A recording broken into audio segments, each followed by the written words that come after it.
Before the final brigade of U.S. combat troops started leaving Iraq, our own Rachel Maddow got a chance to meet some of them. And for more on that, we return to Rachel at a military base inside the international zone, the former Green Zone in Baghdad. Rachel?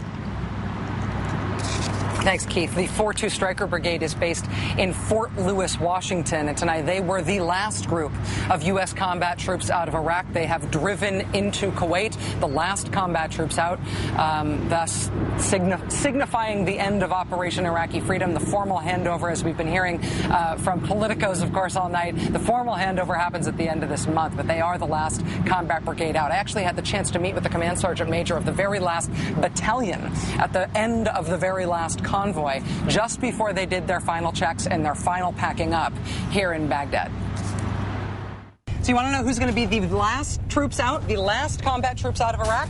I have to look at my notes because it's long. Ready?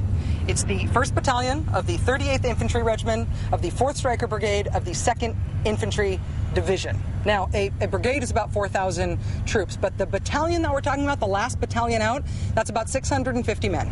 And they are in these giant Stryker vehicles. This is the thing that defines what a Stryker brigade is, that they travel in these vehicles. They're very proud of these vehicles, and it really defines the way they function as an infantry unit. These are armored infantry carrying vehicles.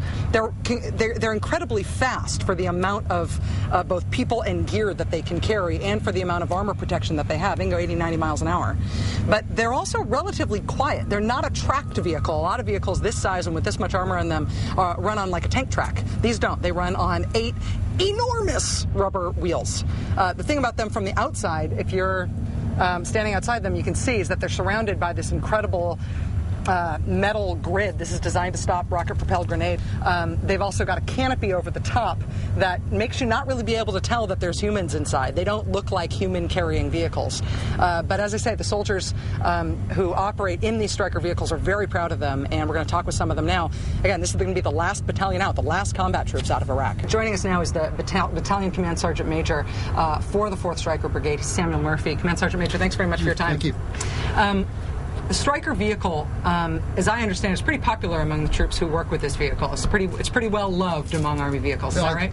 As far as Army vehicles, I've been in the Army for about 20 years now, and I've been Stryker for the last about 6 years.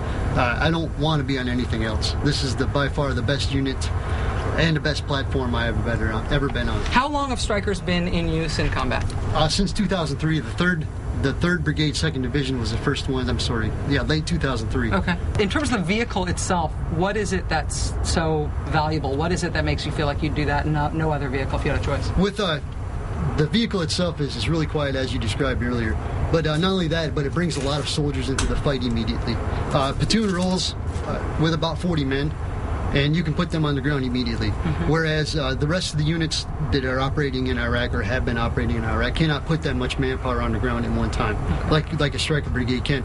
And our digital systems make it so that we can mass our combat power a lot easier than the rest of the brigades in the Army. What do you mean by that? We can put more men on the ground at one time from different companies to mass our combat power to put more men in terms of being able to communicate, in terms of the communication systems that we have, and the fact that we run a squad per vehicle. So an 8-man squad comes out of the back of this vehicle when we drop the ramp, which equates to basically 3 Humvees.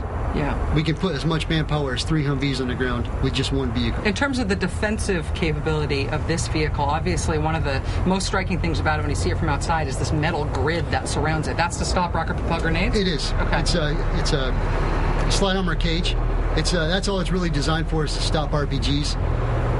The armor itself of the vehicle is very, very sturdy. Mm-hmm. I've seen it take many, many hits. My first tour here. This tour, not so many, which is fine.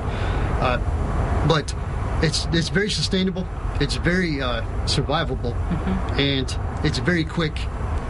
How does it feel to be literally the last combat troops out of here? I mean, 7 years in. Well, it's certainly a historical event, yeah. And we're proud to be the last battalion of the brigade to leave. And honestly, I haven't really thought about it that much. Yeah. I just know that we still got a job to do, and we're going to do it. And when we get back, I guess when I reflect on this, it will be a great honor to be chosen for this. Yeah. Well, Battalion Camp Command Sergeant Major Samuel Murphy, thank you. Really appreciate your time. Good luck. Thanks. Sergeant Major Murphy, one of the last U.S. combat soldiers rolling out of Iraq into Kuwait tonight.